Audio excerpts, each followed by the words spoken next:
बिहार कांग्रेस प्रभारी भक्त चरणदास आज पटना आए हैं और मीडिया के सवालों पर उन्होंने साफ तौर पर तेजस्वी यादव पर निशाना साधते हुए कहा कि बिना 19 विधायकों की क्या उनकी सरकार बन जाएगी क्या, या 2 सीट जीत जाने से उनकी सरकार बन जाएगी। पहले सुनिए भक्त चरणदास ने क्या कुछ कहा है। 1000 वोट से हारे हैं, वहाँ हम जीत नहीं सकते।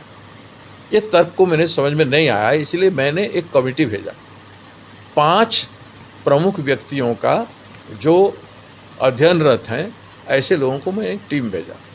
वहाँ से वो लोग रिपोर्ट ला के एक रिपोर्ट बना के दिए कि उसके आधार पर कि ये सीट हम निकाल सकते हैं। तो इसीलिए हमने तय किया कि हमें लड़ना है, लेकिन वो कैंडिडेट डिक्लेयर कर दिए, जो गलत है।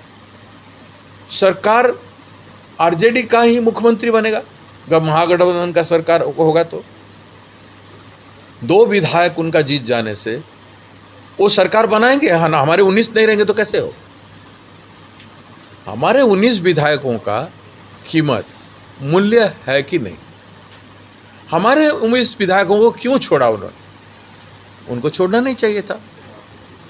पर राज क्या है, हम वो राजनीतिक बात को हम समझ नहीं पा रहे हैं कि क्या बात है कि 19 विधायकों को आपने दर्जा नहीं, सम्मान नहीं किया उनकी 1 सीट देके, जिस पर उनका दावा पहले से है।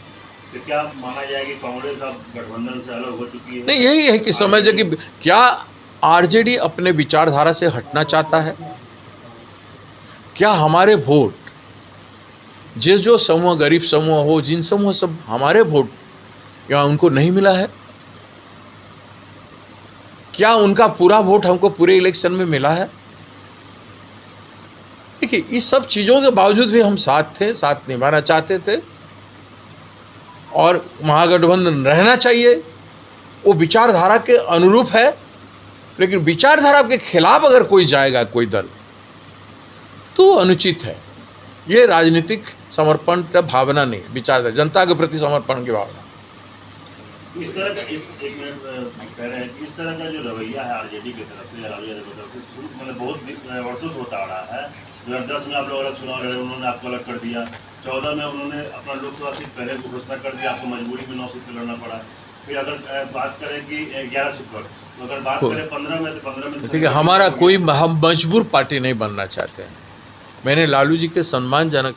तो आपने सुना, बिहार कांग्रेस प्रभारी भक्त चरणदास आज पटना पहुंचे हैं और तमाम नेताओं के साथ बैठक कर रहे हैं। चूँकि 2 विधानसभा सीटों पे उपचुनाव है, उसको लेकर नीति और रणनीतियाँ तय होगी, लेकिन साथ ही साथ उन्होंने महागठबंधन को लेकर 2 टूक कहा है और साफ तौर पे जिस लहजे में, जिस अंदाज में उन्होंने कहा है, ये तय माना जा रहा है उन बयानों के जरिए कि आगे जो है सब कुछ ठीक नहीं चलने वाला है महागठबंधन में।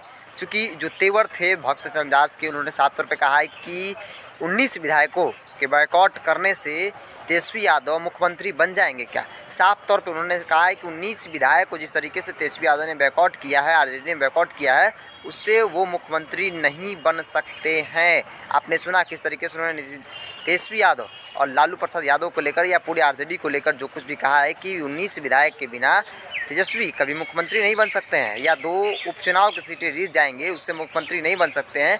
लेकिन बात है कि गठबंधन धर्म की पालन करने का। हमने कमेटी बनाई थी, कमेटी की रिपोर्ट आया, उसमें कुशेश्वर स्थान हमारी जो परंपरागत सीट रहेगी, उसमें वो भी कहा गया कि जो कुशेश्वर स्थान सीट है वहाँ पे हमारी स्थिति अच्छी है, इसलिए चुनाव लड़नी चाहिए।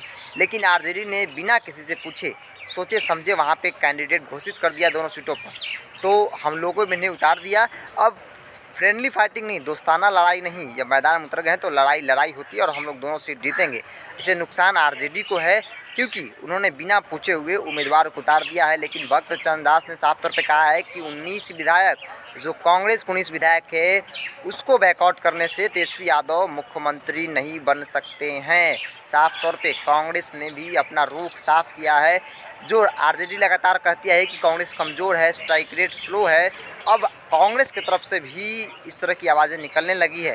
साफ तौर पे अपने आप को मजबूत, यहाँ तक कहा कि हम कमज़ोर न कभी थे और न हैं, न झुके थे न झुके हैं, इसलिए हम लोग दोनों उपचुनाव की सीटों पर चुनाव मजबूती से लड़ेंगे और जीतेंगे भी। फिलहाल के लिए बने हेडलाइंस बिहार के साथ। नमस्कार।